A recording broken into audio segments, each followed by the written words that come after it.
नमस्कार साथियों, एवरग्रीन पाठशाला के YouTube चैनल पर आप सभी का स्वागत है। इंडियन ज्योग्राफी में हम भारत के भौतिक प्रदेश पढ़ रहे थे और भारत के भौतिक प्रदेशों में हिमालय पर्वतीय प्रदेश और उत्तरी मैदानी प्रदेश, इन दोनों पर हमारी बातें कंप्लीट हो चुकी हैं। आज हम शुरू करेंगे प्रायद्वीपीय पठारी प्रदेश। उम्मीद करता हूँ सभी क्लासें आप रेगुलर ले रहे होंगे। यदि कोई टॉपिक, कोई बिंदु आपको समझ नहीं आया है तो आप मुझे कमेंट बॉक्स में बता सकते हैं, हम उस पर पुनः चर्चा कर लेंगे। सबसे पहले तो आप वीडियो को लाइक और शेयर ज़रूर करें ताकि ज़्यादा से ज़्यादा लोग हमारे साथ जुड़ सकें। आज हम शुरू करेंगे प्रायद्वीपीय पठारी प्रदेश। सबसे पहले तो हम प्रायद्वीपीय पठारी प्रदेश का सामान्य परिचय देखेंगे। कौन सा प्रदेश? प्रायद्वीपीय पठारी प्रदेश।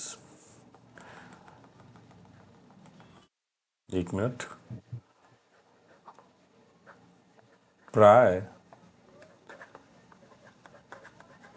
प्रायद्वीपीय पठारी प्रदेश, इस पर हमारी चर्चा आज शुरू होने वाली है। इसके यदि हम सामान्य परिचय की बात करें तो प्रायद्वीपीय पठारी प्रदेश में आपको दो बातें याद रखनी। सबसे पहले तो इसमें हम कुछ पर्वत पढ़ेंगे और कुछ पठार पढ़ेंगे। पर्वत, पठार और पहाड़ियाँ, ये इसमें हम पढ़ने वाले हैं। कुछ पर्वत होंगे, कुछ पठार होंगे, कुछ पहाड़ियाँ होंगी, ये बातें हमें इसमें पढ़नी है। सामान्य परिचय की बात करें तो प्रायद्वीपीय पठारी प्रदेश भारत के भौतिक प्रदेशों में सबसे पुराना भूखंड है या सबसे पुराना भौतिक प्रदेश है, ठीक है। और सबसे बड़ा भौतिक प्रदेश भी भारत का प्रायद्वीपीय पठारी प्रदेश है। दो बातें मैंने आपको बताई, कौन कौन सी? पहली, प्रायद्वीपीय पठारी प्रदेश, यह प्रदेश, नोट डाउन करते रहें, यह प्रदेश भारत का सबसे प्राचीन, यह प्रदेश भारत का सबसे प्राचीन भौतिक प्रदेश है। भौतिक प्रदेश है। पहला बिंदु तो मैंने आपको बताया ये कि प्रायद्वीपीय पठारी प्रदेश भारत का सबसे प्राचीन भौतिक प्रदेश है, ठीक है।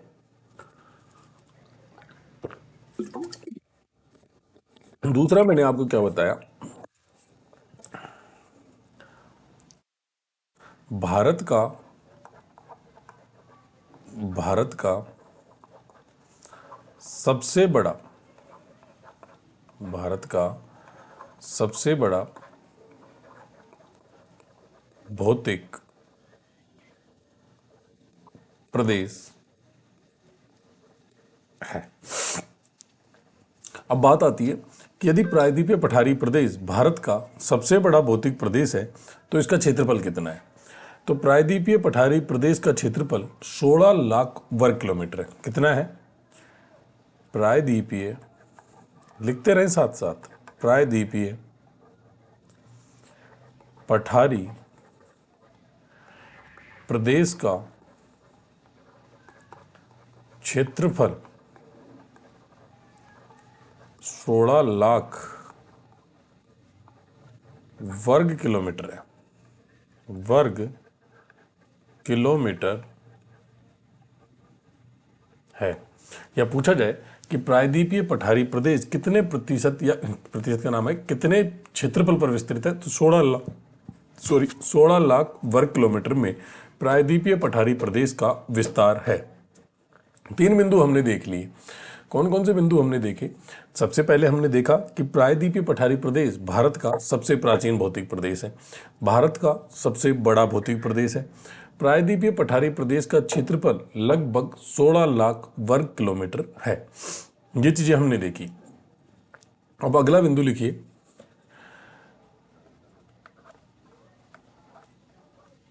प्रायद्वीपीय पठारी प्रदेश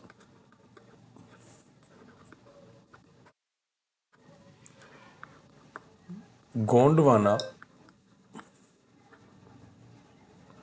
लैंड का भाग है।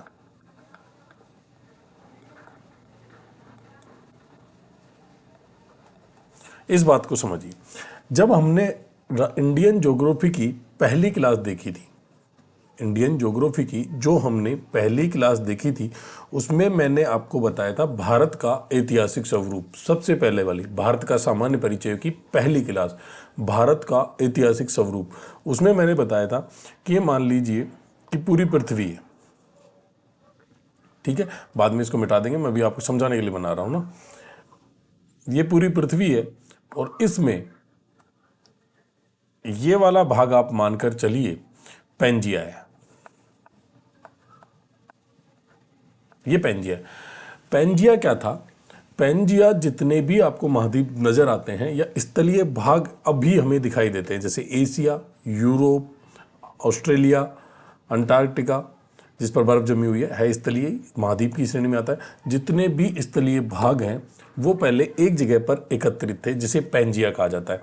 अर्थात जैसे यूरोप, ऑस्ट्रेलिया, ये जो अभी हमें अलग अलग दिखाई देते हैं, ये अलग अलग नहीं थे पहले। North America, south America, north America, south America, ये सभी एक जगह एकत्रित थे और इन सबको मिलाकर जो बनता था उसे बोलते थे पेंजिया। वो कहलाता था पेंजिया, ठीक है।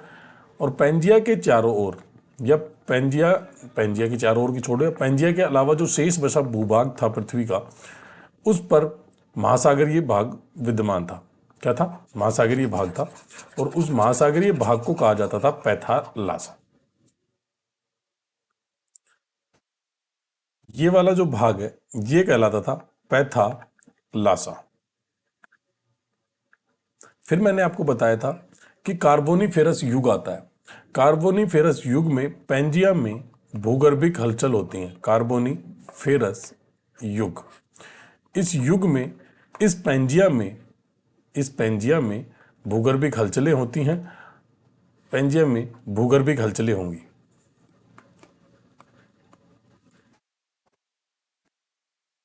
और जब भूगर्भिक हलचलें होंगी तो पेंजिया का विखंडन होता है, और इसके उत्तर में बनता है अंगारालैंड,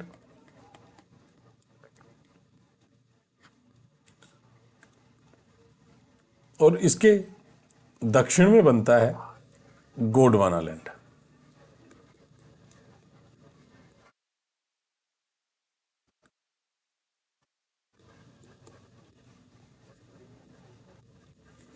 इन दोनों के बीच में बनता है टैथिस सागर। ये सब मैंने आपको भारत का जो सामान्य परिचय था, उसकी जो पहली क्लास हुई थी हमारी, भारत का ऐतिहासिक स्वरूप, उसमें मैंने ये सारी चीज़ें क्लियरली आपको समझाई हैं। आप वहाँ जाकर दोबारा क्लास देख सकते हैं, और ये की ये चीज़ मैं आपको यहाँ भी समझा रहा हूँ। पेंजिया के चारों तरफ पैथालासा महासागरीय भाग था। महासागर या पैथालासा इन्हें बोला जाता था। जैसे अभी हिंद महासागर, अटलांटिक महासागर, प्रशांत महासागर आपको दिखाई देते हैं, ये महासागर पहले एक ही जगह थे और उन्हें पैथालासा कहा जाता था। महाद्वीप जो Asia, Africa, north America, south America आपको दिखाई देते हैं, ये पहले एक ही जगह थे और इनको कहते थे पेंजिया। इस पेंजिया में जब विखंडन होता है,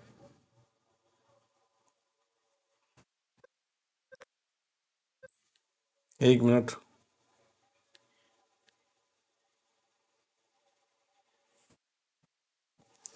जब इस पेंजिया में विखंडन होता है तो बनते हैं अंगारालैंड और गोंडवानालैंड। जो अंगारालैंड उत्तरी साइड में बनता है और दक्षिणी साइड में बनता है गोंडवानालैंड। इन दोनों के बीच में बनता है टैथिस सागर। तो इस टैथिस सागर से उत्पत्ति होती है हिमालय की। कैसे होती है ये हमने हिमालय पर्वतीय प्रदेश में पूरा डिटेल से इसे पढ़ा है। दोबारा यहाँ डिस्कशन करने की जरूरत हमें नहीं है, क्योंकि ये हम पूरा पढ़ चुके हैं, ठीक है। और गोंडवानालैंड से बनता है भारत का प्रायद्वीपीय प्रदेश, भारत का प्रायद्वीपीय प्रदेश। समझ में आया? तो गोंडवानालैंड का भाग कैसे हुआ, अब ये लाइन आपकी समझ में आ गई होगी। प्रायद्वीपीय पठारी प्रदेश, प्रायद्वीपीय पठारी प्रदेश, गोंडवानालैंड का भाग कैसे है, ये मैंने ऐतिहासिक जो स्वरूप हमने पहली क्लास में पढ़ा था, वहीं मैंने आपको बताया था कि भारत का प्रायद्वीपीय प्रदेश गोंडवानालैंड का भाग है, ठीक है। एक बार हम इसको मिटा देते हैं।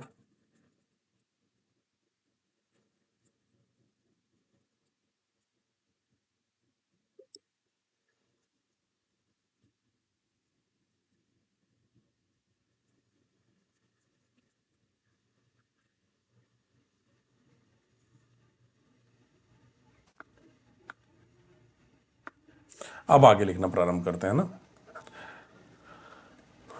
इस मैदान की औसत ऊंचाई, इस प्रदेश की औसत ऊंचाई, इस प्रदेश की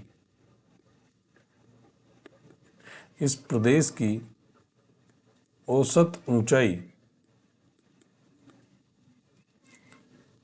600 से 900 मीटर है। इस प्रदेश की औसत ऊंचाई 600 से 900 मीटर है। ये बात आपको ध्यान रखनी है।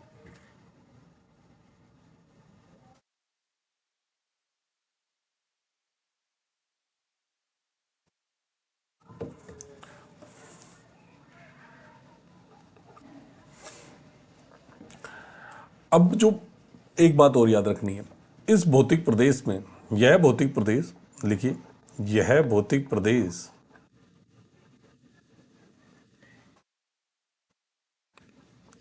भारत का सबसे संपन्न खनिज क्षेत्र है। सबसे संपन्न खनिज क्षेत्र है। सबसे संपन्न खनिज प्रदेश है।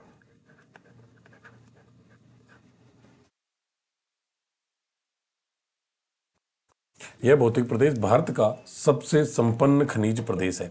कितने बिंदु हमने इसमें पढ़े हैं? पहला बिंदु हमने देखा था कि भारत का सबसे प्राचीन भूखंड है, ठीक है। फिर हमने देखा था सबसे बड़ा भूखंड है। फिर इसके क्षेत्रफल की बात आई तो हमने देखा कि 16 लाख वर्ग किलोमीटर में फैला हुआ है। फिर हमने देखा कि गोंडवाना लैंड का भाग है। गोंडवाना लैंड का भाग कैसे है ये मैंने आपको समझाया कि पैंजिया का विखंडन हुआ, अंगार लैंड बने, गोंडवाना लैंड बने, बीच में 33 सागर बना, 33 सागर से हिमालय बन गया और इससे बना, गोंडवाना लैंड से बना भारत का प्रायद्वीपीय पठारी प्रदेश। उसके बाद मैंने आपको बताया कि औसत ऊंचाई 600 से 900 मीटर है और ये भौतिक प्रदेश सबसे संपन्न खनिज प्रदेश है। इसके बाद अगला बिंदु लिखिए कि ये जो प्रायद्वीपीय पठारी प्रदेश है ना, ये एक स्थिर और पुराना और स्थिर शिल्ड क्षेत्र है, अर्थात यहाँ पर भूकंप की संभावना कम है। पुराना स्थिर भूखंड है ना। यह है भौतिक प्रदेश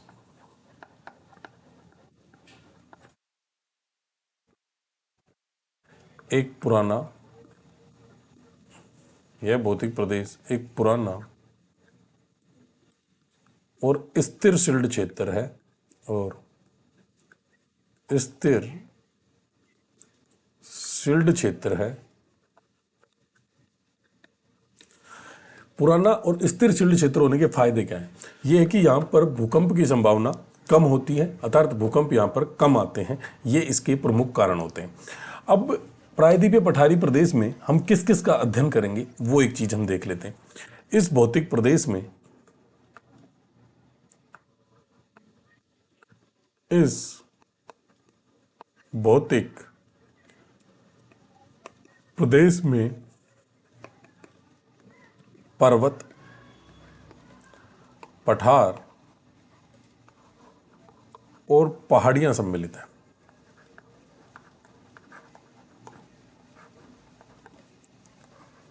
सम्मिलित है।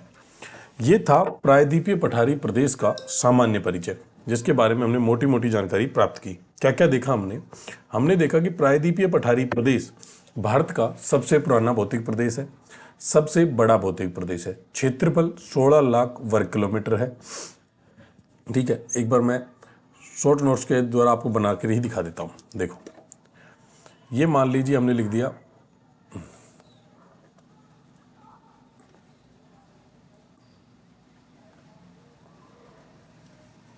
ये है प्रायद्वीपीय पठारी प्रदेश।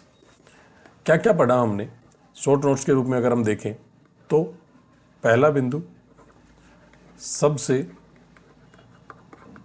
पुराना प्रदेश, फिर हमने पढ़ा सबसे बड़ा प्रदेश। क्या क्या पढ़ा? सबसे पहले हमने देखा सबसे पुराना प्रदेश, फिर देखा सबसे बड़ा प्रदेश,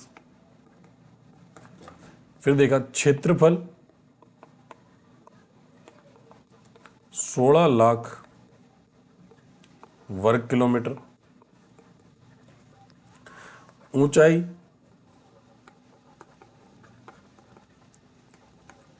600 से 900 मीटर,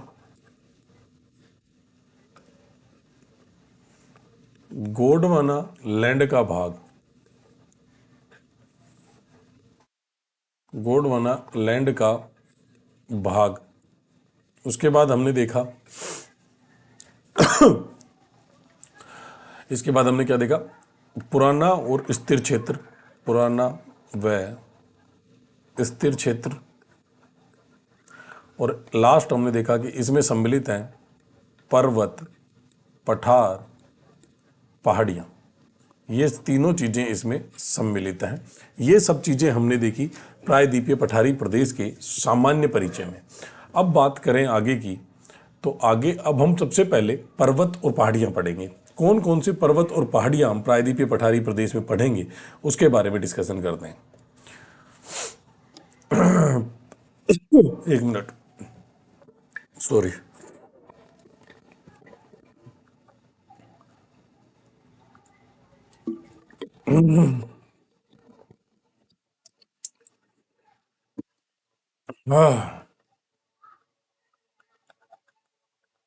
प्रायद्वीपीय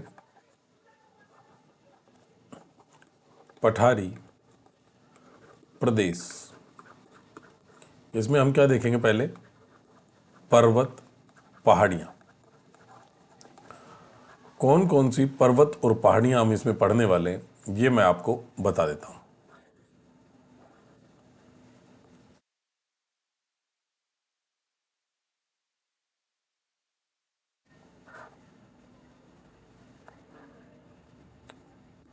सबसे पहले हम पढ़ेंगे अरावली की पहाड़ियाँ या अरावली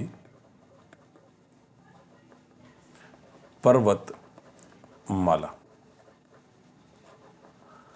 दूसरी पढ़ेंगे काठियावाड़ पहाड़ियाँ, काठियावाड़ पहाड़ियाँ। तीसरी पढ़ेंगे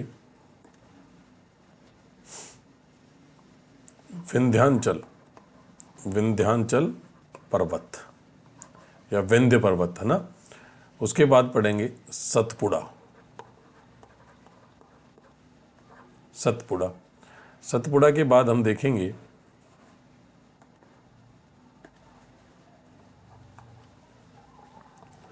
पश्चिमी घाट, पश्चिमी घाट के बाद अगली पर्वतमाला रहेगी हमारी पूर्वी घाट, और इसके बाद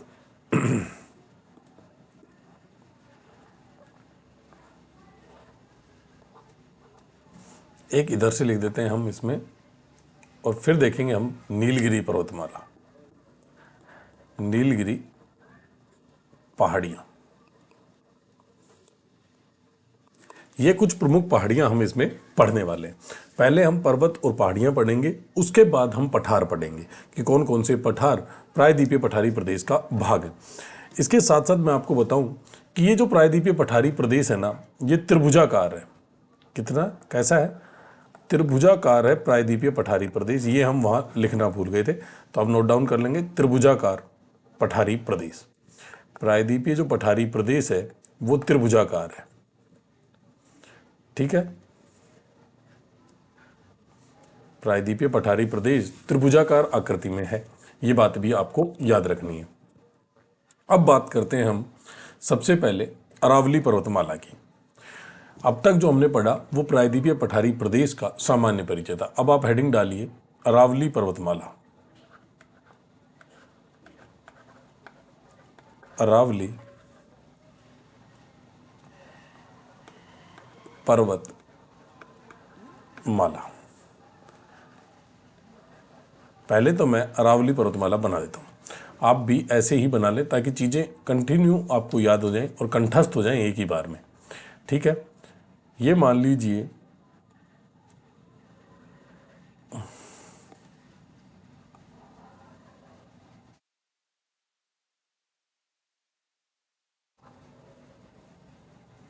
ये मान के चलिए आप है अरावली पर्वतमाला।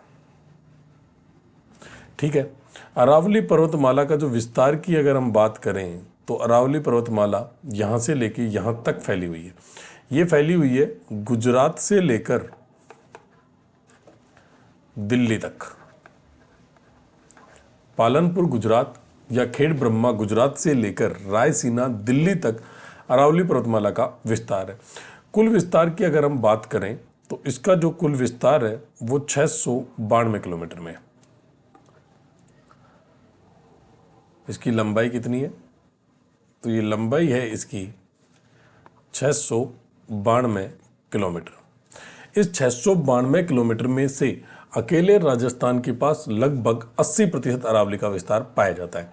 तो अगर 80% की बात करें तो अरावली के यहाँ से मान लीजिए आप 550 किलोमीटर का विस्तार राजस्थान में, 550 किलोमीटर, और मैं अंदर लिख देता हूँ ब्रैकेट में राज, समझ जाना कि ये राजस्थान है। राजस्थान में अरावली का विस्तार 550 किलोमीटर है। दो चीज़ें हमने देखी। सबसे पहले हमने देखा कि अरावली पर्वतमाला का विस्तार कहाँ से कहाँ तक है। तो गुजरात से लेकर दिल्ली तक, आप ऐसे याद रख लें, खेड़ ब्रह्मा गुजरात या पालनपुर गुजरात से लेकर रायसीना दिल्ली तक अरावली पर्वतमाला का विस्तार है। अरावली पर्वतमाला का निर्माण कौन से काल में हुआ था? तो अरावली पर्वतमाला का निर्माण होता है प्री कैम्ब्रियन काल में, अर्थात ये भारत की या विश्व की सबसे प्राचीनतम पर्वतमाला है प्री कैम्ब्रियन काल में। प्री कैम्ब्रियन काल में इसका निर्माण होता है।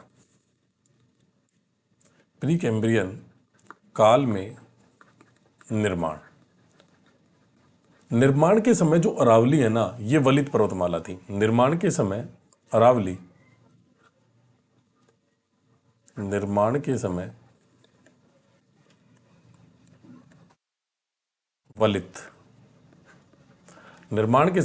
वलित पर्वतमाला थी। और अब बात करें वर्तमान में अवशिष्ट पर्वतमाला है। अवशिष्ट पर्वतमाला।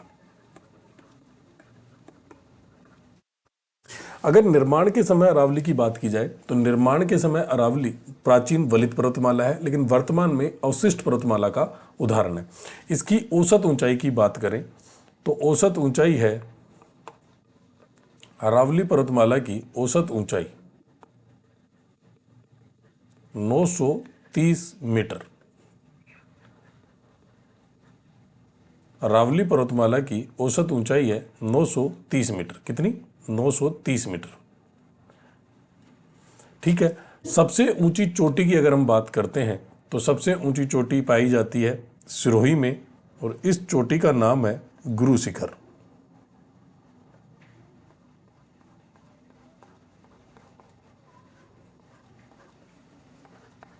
गुरु शिखर जो कि राजस्थान के माउंट आबू में पाई जाती है, और ये एक हिल स्टेशन है। इसकी हाइट की बात करें तो ये है 1722 मीटर।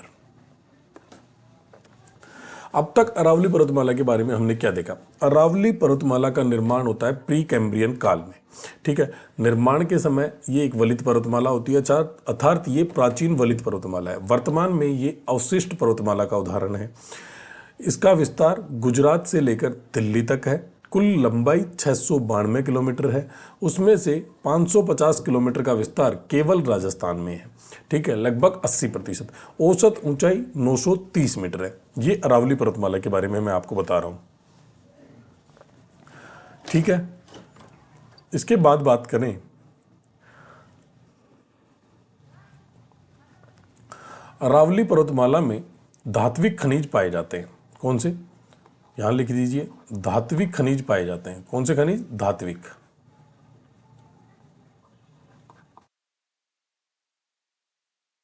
धात्विक खनिज पाए, है ना। धात्विक खनिज अरावली पर्वतमाला में पाए जाते हैं। और अरावली पर्वतमाला महान जल विभाजक का भाग है। किसका भाग है? महान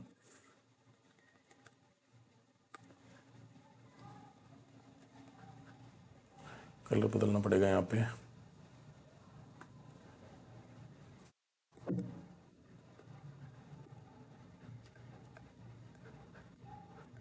महान जल विभाजक का भाग है। महान जल विभाजक किसे कहेंगे? ऐसी उच्च भूमि जो कि नदियों को जल को दो भागों में बांट देता है, नदियों के जल को दो भागों में बांटती है, उसे बोलते हैं जल विभाजक। अरावली इस प्रकार है कि ये नदियों के जलों को एक तो बंगाल की खाड़ी की तरफ बांट देती है और दूसरी बांटती है अरब सागर की तरफ, है ना। तो अरावली महान जल विभाजक का भाग है, ये बात आपको याद रखनी है। यही चीज़ें इंपॉर्टेंट है अरावली के बारे में यहाँ प्रायद्वीपीय पठारी प्रदेश में पढ़ने के लिए। जब हम राजस्थान ज्योग्राफी पढ़ेंगे तो उस पर लगभग 1.5 से 2 घंटे की क्लास होगी अकेली अरावली पर्वतमाला पर, तो वो अलग है। अब भी आपको इंडियन ज्योग्राफी में जितनी अरावली पर्वतमाला पढ़नी है वो ये है, ये चीज़ें आपको ध्यान रखनी। अब हम इसको नोट डाउन कर लेते हैं, एक एक चीज़ को लिखते हुए चलते हैं ना। लिखना प्रारंभ कीजिए। पहला बिंदु लिखिए अब आप।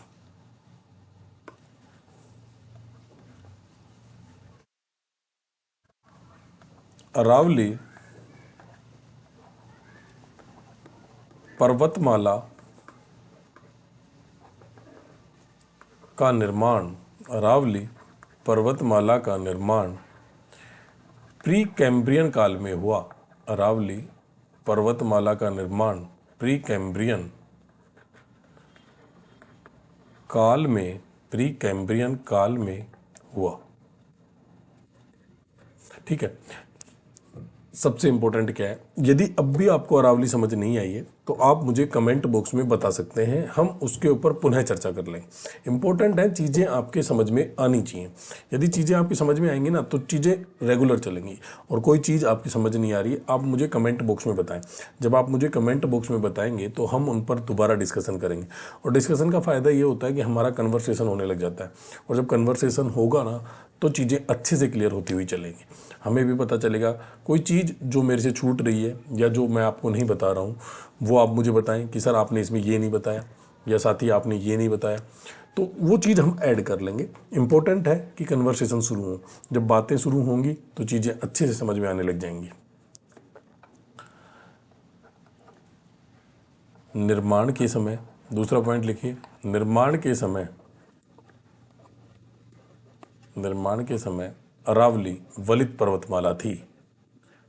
निर्माण के समय अरावली वलित पर्वतमाला थी।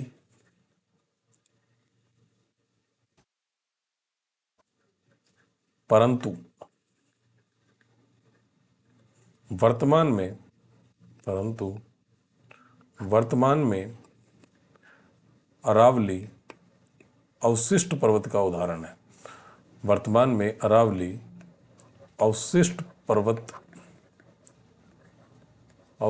पर्वत का उदाहरण है। समझ में आया? निर्माण के समय तो अरावली वलित पर्वतमाला थी, लेकिन वर्तमान में अवशिष्ट पर्वत का उदाहरण है। अगला बिंदु लिखिए।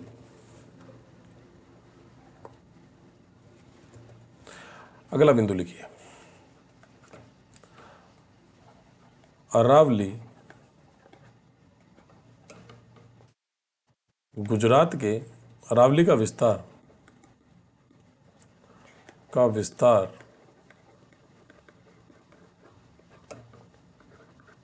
गुजरात से दिल्ली तक है। गुजरात की ब्रैकेट में आप पालनपुर लिख लें या खेड़ ब्रह्मा लिख लें। पालनपुर गुजरात से दिल्ली तक है। दिल्ली के ब्रैकेट में आप रायसीना लिख लें।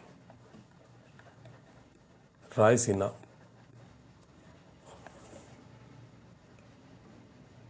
तक 692 किलोमीटर में है। 692 किलोमीटर में है।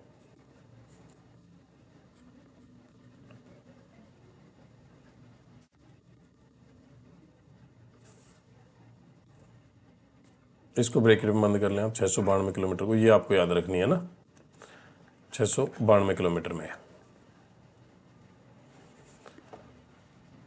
अगला लिखनी अरावली का सर्वाधिक विस्तार, अरावली का सर्वाधिक विस्तार राजस्थान, ब्रैकेट में लिख दीजिए 550 किलोमीटर राजस्थान में है। कुल विस्तार 692 किलोमीटर और सर्वाधिक विस्तार राजस्थान में 550 किलोमीटर है। अब बात करें अरावली की सबसे ऊंची चोटी, अरावली की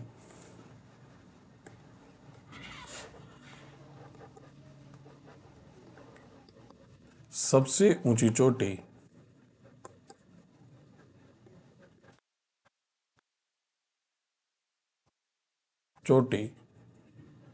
गुरु शिखर,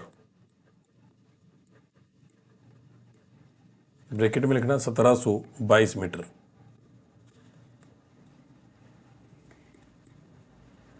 1722 मीटर गुरु शिखर है, जो माउंट आबू, जो सिरोही में है। आप लिखो माउंट आबू छोड़ो, जो सिरोही में है, जो सिरोही ब्रैकेट में लिखो राजस्थान में है, जो सिरोही राजस्थान में है।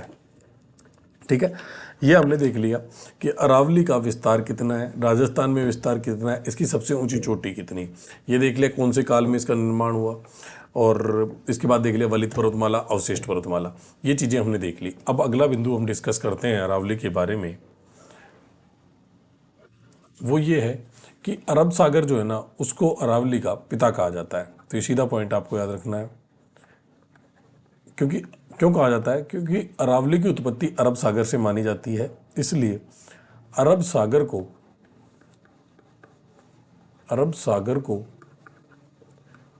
अरावली का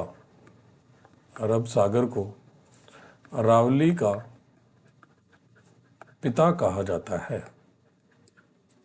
अरब सागर को अरावली का पिता कहा जाता है। अरावली पर्वतमाला, अगला बिंदु,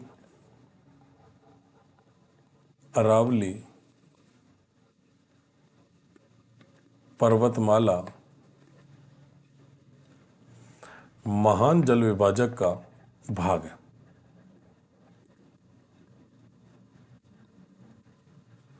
अरावली पर्वतमाला महान जल विभाजक का भाग है।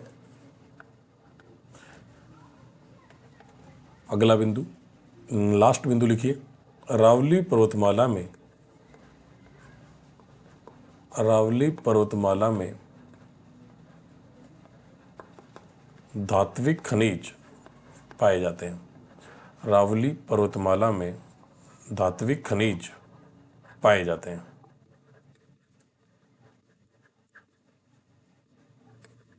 एग्जाम्पल में लिख दीजिए सीसा, तांबा, लोहा आदि। लोहा मतलब लोहा अयस्क, सीसा के साथ जस्ता आ जाएगा, और तांबा। ये थी अरावली। अब जो हमने आज पढ़ा है उसका थोड़ा सा रिवीजन कर लेते हैं। सबसे पहले हमने क्या पढ़ा? हमने पढ़ा प्रायद्वीपीय पठारी प्रदेश का, प्रायद्वीपीय पठारी प्रदेश का सामान्य परिचय। सामान्य परिचय में हमने क्या क्या देखा? पहले देखा कि सबसे पुराना प्रदेश।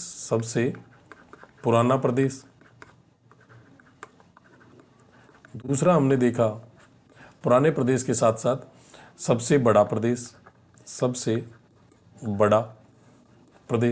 क्षेत्रफल की बात आई या विस्तार की बात आई तो 16 लाख किलोमीटर स्क्वायर या वर्ग किलोमीटर। उसके बाद बात करें, चौथी बात हमने देखी आकृति त्रिभुजाकार, जो हमने वहाँ लिखना भूल दी थी, अगले में बताई। त्रिभुजाकार आकृति में ये बना हुआ है। निर्माण किससे हुआ है या किसका भाग है? तो गोंडवाना लैंड का भाग है। किसका भाग है? गोंडवाना लैंड का भाग है। इसके बाद हमने देखा था कि प्रायद्वीपीय पठारी प्रदेश की ऊंचाई 600 से 900 मीटर है। इसके बाद अगले बिंदु पर हमने देखा कि प्रायद्वीपीय पठारी प्रदेश खनिज संपन्न है। पुराना और स्थिर शिल्ड क्षेत्र है, पुराना व स्थिर शिल्ड क्षेत्र। और इसमें क्या क्या शामिल है, तो इसमें पर्वत, पठार व पहाड़ियाँ ये इसमें शामिल है। ये था प्रायद्वीपीय पठारी प्रदेश का सामान्य परिचय। इसके बाद हमने पर्वतों की बात शुरू की, पर्वत और पहाड़ियों की, जिसमें हमने सबसे पहली पर्वत श्रृंखला पढ़ी अरावली। क्या पढ़ी? अरावली।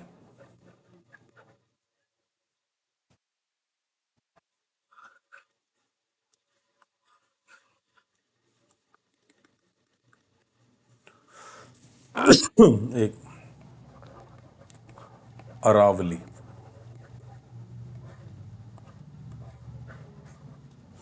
अरावली में हमने क्या क्या देखा? हमने देखा कि अरावली पर्वतमाला निर्माण कब होता है? प्री कैम्ब्रियन काल। कब? Pre Cambrian. अरब सागर को पिता कहा जाता है। अरब सागर को अरावली का पिता, अरब सागर को अरब सागर को अरावली का पिता, ये बात हो गई थी। फिर तीसरा बिंदु हमने देखा था प्री कैम्ब्रियन काल में निर्माण, अरब सागर को अरावली का पिता। लंबाई की बात करें 692 किलोमीटर, केवल राजस्थान में 550 किलोमीटर, केवल राजस्थान में थी। इसके बाद देखें सबसे ऊंची चोटी गुरु शिखर, राजस्थान में। उसके बाद बात करें तो अरावली प्राचीन वलित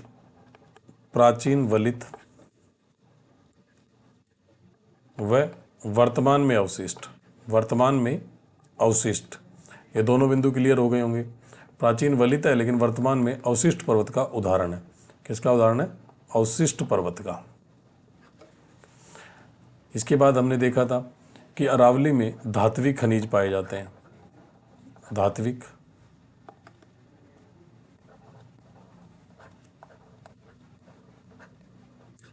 और लास्ट हमने देखा था कि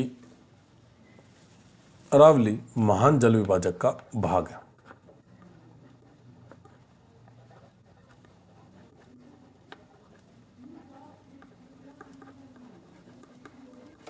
अरावली महान जल विभाजक का भाग। ये सारी चीजें हमने पढ़ी थी आज की क्लास में। आज की क्लास में इतना ही। कल हम अन्य पहाड़ियाँ पढ़ेंगे, जैसे काठियावाड़, विंध्याचल, सतपुड़ा, पश्चिमी घाट, पूर्वी घाट, नीलगिरी पर्वतमाला, इन सब पर हम डिस्कशन कल की क्लास में करेंगे। आज की क्लास में इतना ही। यदि वीडियो पसंद आया हो तो वीडियो को लाइक और शेयर करना ना भूलें। थैंक यू, धन्यवाद। फिर मिलते हैं कल की क्लास में।